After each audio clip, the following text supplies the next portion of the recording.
हे धर्मगुरु, अपने वक्तव्य को थोड़ा संभाल कि आंच आने लगी खुदा पर, कि तेरे इस नरक की आंच तो अब खुदा तक पहुंचने लगी। आदमियों की तो बात और, ये तेरी नरक की लपटें तो अब जीवन के परम सत्य को भी कुम्हलाने लगी। एक बात ख्याल में रखना, नरक और स्वर्ग जो नहीं समझते उनके लिए पुरस्कार और दंड की कल्पनाएं हैं।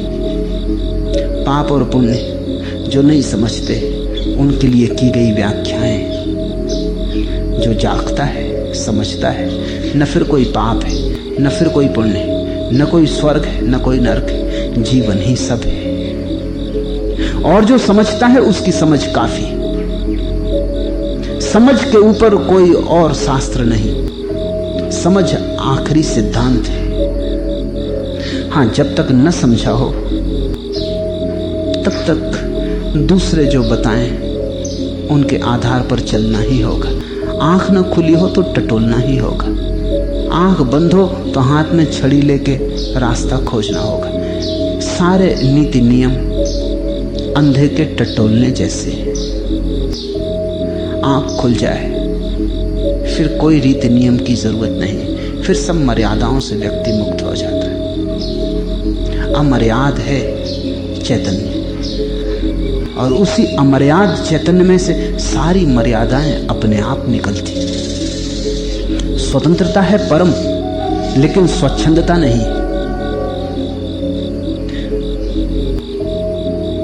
ख्याल रहे,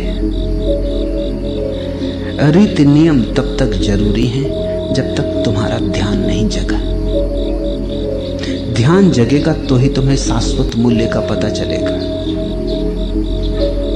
जीवन कहो, अस्तित्व कहो, परमात्मा कहो, प्रज्ञा कहो, समाधि कहो, नाम है,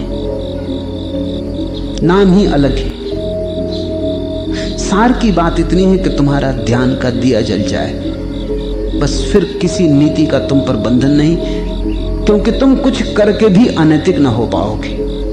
तुम चाहोगे भी तो भी अनैतिक ना हो पाओगे, तुम्हारे होने में ही नीति समाविष्ट हो जाएगी। लेकिन जब तक ये न हो तब तक बुद्ध पुरुषों ने जो कहा है, जागृत पुरुष जैसे जिए और जैसे चले हैं तब तक टटोल टटोल के उनके रास्ते को मानकर चलना।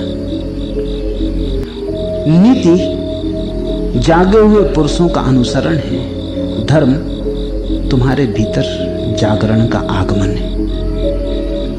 आज इतना।